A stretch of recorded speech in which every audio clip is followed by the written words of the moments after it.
Hi, I'm Dr. Robin Koslowitz, YouTube's post-traumatic parenting expert.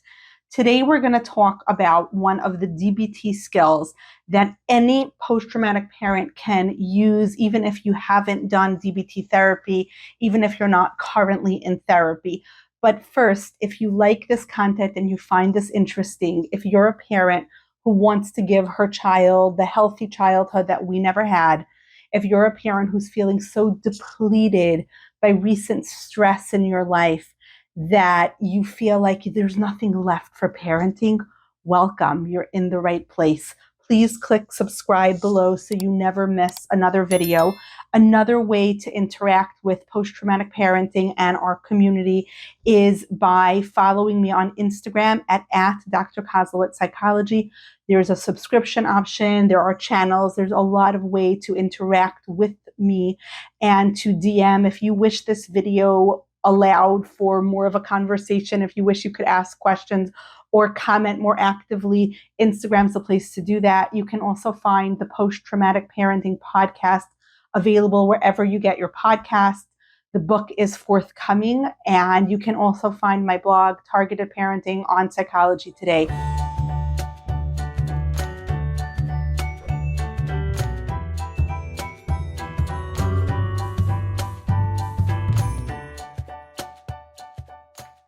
Welcome. Today we're going to talk about the DBT skill of opposite to emotion action, and we're going to read an adorable children's book by Tom McRae called The Opposite.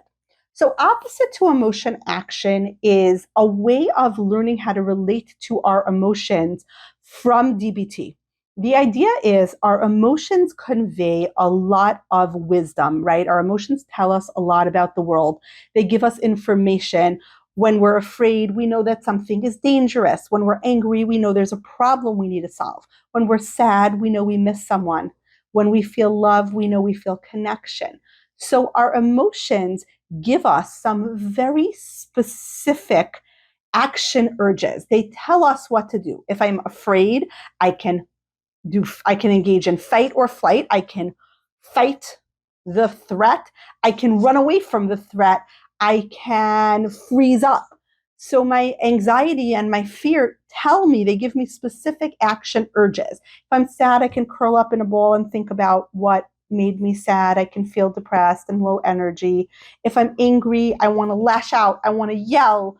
I want to solve the problem, but with a lot of energy, right? So that's what emotions do. Emotions give us information about the world, and they come together with an action urge where they tell us some action to do about that feeling. Now, sometimes that action is the correct action.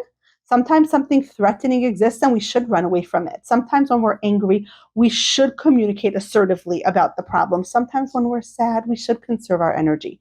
And sometimes we need to decide mindfully how we want to act and act in accordance with our values. So sometimes what we want to do is the opposite.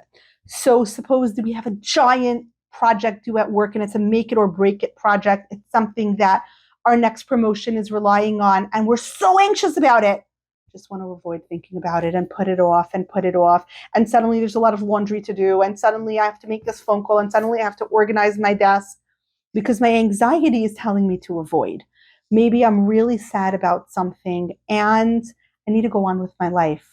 And I just want to stay in bed all day, munching on bonbons and watching cute cat videos, but I have a life.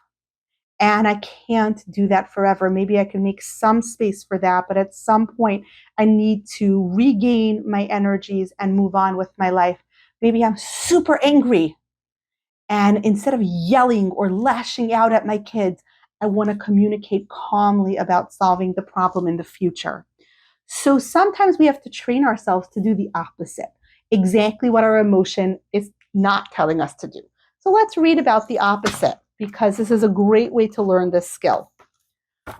When Nate woke up one morning, the opposite was standing on his ceiling, staring down at him. "You can't stand on the ceiling," said Nate. "Get down." But then the opposite happened and it stayed where it was. "Dad," cried Nate, "there's an opposite on the ceiling." "Where?" said Nate's father, poking his head around the door. There, said Nate, pointing up. But then the opposite happened, and it wasn't there anymore. Come on, said Nate, said his father. You don't usually make up stories and stay in bed. And no matter what Nate tries to do, he tries to pour his cereal neatly into the bowl. The opposite happens, and the cereal goes everywhere but the bowl. And then Nate tries to tell his mother that there's an opposite there, but of course, as soon as he says the opposite is there, the opposite is no longer there, and then his mother scolds him for not telling the truth. At school, he's trying to draw a picture, and guess what? The opposite happens. But then the opposite happened, and instead of the paint going on the paper, it went on Nate's head, then on the floor, then on the walls, then on his teacher. The paint went everywhere except on the paper, which stayed blank and clean. The opposite crouched under the teacher's desk and giggled. Oh, Nate, said his teacher, you're not usually so messy. It wasn't me, cried Nate, pointing under the desk. It was the opposite. He's under there. But then, of course, the opposite happens, and the opposite isn't there. Until Nate gets smart and he learns about saying and doing the opposite, which is what we have to do. I really want to yell right now. My kids left their backpacks in the front hallway and I tripped and I really hurt myself. And now I just want to yell and say, how could you be so lazy? How many times did I tell you to hang up your backpacks right when you come home from school? Does no one in this family care about me? Right? I just want to lash out. But I want to do the opposite. So I'm going to calmly take some deep breaths, which is the opposite of what I'd like to do, right? I'm going to calmly recenter myself, call my kids over and say, kids, we have a problem. The backpacks were in the hallway and I tripped and I really hurt my foot. Let's figure out how we can solve that problem next time. How can we remember to hang up our backpacks as soon as we come in, right? So I'm going to do the opposite. I'm really, really, really scared about this, giving this speech. So I'm just going to procrastinate and procrastinate and procrastinate. Nope, opposite. Wake up in the morning and start working on it first thing. And, I found that when I do the opposite, that thing that I thought would take forever and would be unbearable is mildly uncomfortable and takes literally half the time I thought it would take. So let's see what happens here. Nate thought for a moment. He had an idea. Slowly, he pointed at the empty space in front of him. I mean, said Nate, that there isn't an opposite standing right in front of me. And then the opposite happened. Suddenly, the opposite was standing right in front of Nate. It blinked with surprise and looked a little worried. The work I have done today is messy and untidy, Nate announced. And then the opposite happened.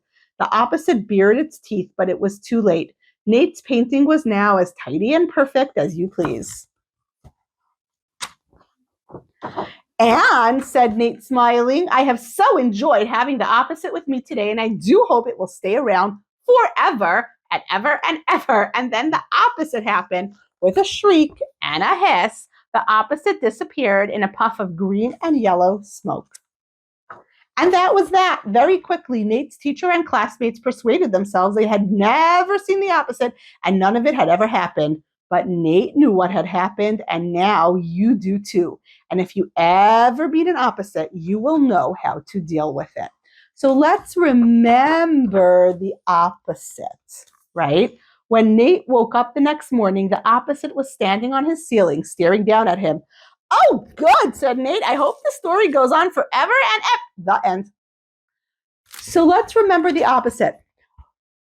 This is one of those picture books that helps us understand deep psychological concepts using simple stories that allow us to enter into a more playful space of attunement and delight.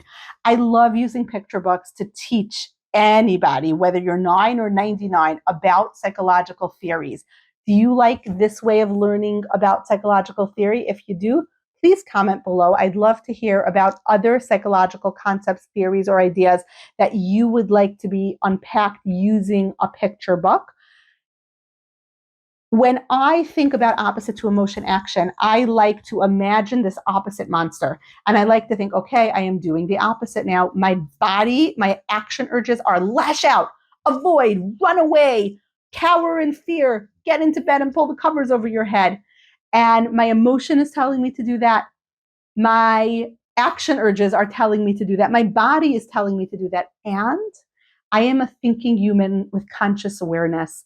I can use the thinking part of my brain in conjunction with my emotions to come up with a path towards wisdom. Because sometimes my action urges are correct. If I see a dog in my way, I should slam the door of my house and lock the door until somebody comes and gets rid of a angry growling animal, right? If a fire alarm rings in the middle of the night at 2 a.m. and my fear makes me jump out of bed and grab my kids, I should listen to that fear, jump out of bed, grab my kids. I should not do the opposite. And sometimes my fear says, nah, don't make that phone call, procrastinate starting your writing, maybe don't give that presentation or accept that promotion, maybe put it off till tomorrow. My sadness might say, nah, don't go for a walk and get yourself in a better mood. Get into bed and eat some chocolate. My anger might say, lash out, yell. But I want to do the opposite. Thank you for the information, anger, that there's a problem. And I'm going to do the opposite of what you're suggesting, which is lash out, be destructive, cause harm. Instead, I'm going to say, okay, thank you for telling me about the problem. Now that I know about the problem, I have to figure out how I mindfully want to handle it. And I want to have a conversation with my kids about the problem. For post-traumatic parents, a lot of us find our emotions to be scary and intolerable. It scares us when we feel uncomfortable. It scares us when we're activated or adrenalized, when we're stressed out, when we have action urges and we don't act on them. We get very panicky because we feel like, I can't hold on to this discomfort. I'm mad and I just want to lash out. And the longer I don't lash out, the more I have to hold on to this anger, this adrenaline, this cortisol. I need to get rid of it. And that's true. That's something that trauma has taught us, that when our body is feeling uncomfortable, when we're holding on to a lot of uncomfortable emotionality, it's an emergency. But it's not an emergency. Sometimes we want to act in accordance with that action urge and in accordance with that emotion. And sometimes we want to do the opposite. We get to choose when the right time is to do the opposite and when the right time is to act on that emotion and action urge. That is what makes us human. That is the essence of wisdom, combining our cognitive skills, our ability to think, use discretion, use discernment, use judgment, our ability to feel and be in tune with our body and our action urges. And when we combine the two, we get wisdom. And of course, that's what we want as a parent. We want to be that wise, kind, attuned, responsive parent who is both smart enough to use discernment in our parenting and also in tune with our bodies and the wisdom our body can provide. Learning the opposite to emotion action skill is one fantastic way to balance both of those sides and to start relating to our emotions as very powerful sources of information, but not the only sources of information that we have to act on. If you like this content, please share, like, subscribe, comment below so you don't miss another video. If you have a friend who you think would benefit, please send them this video so that they can also benefit from this content. Our post-traumatic parenting community is growing simply from the grassroots efforts of people like you who are just telling one friend and another friend and transforming their parenting, one parenting decision at a time. If you would like to ask a question or suggest a psychological concept that you want me to explain using a picture book, please comment it below. I will be glad to do that. Till next time, thank you.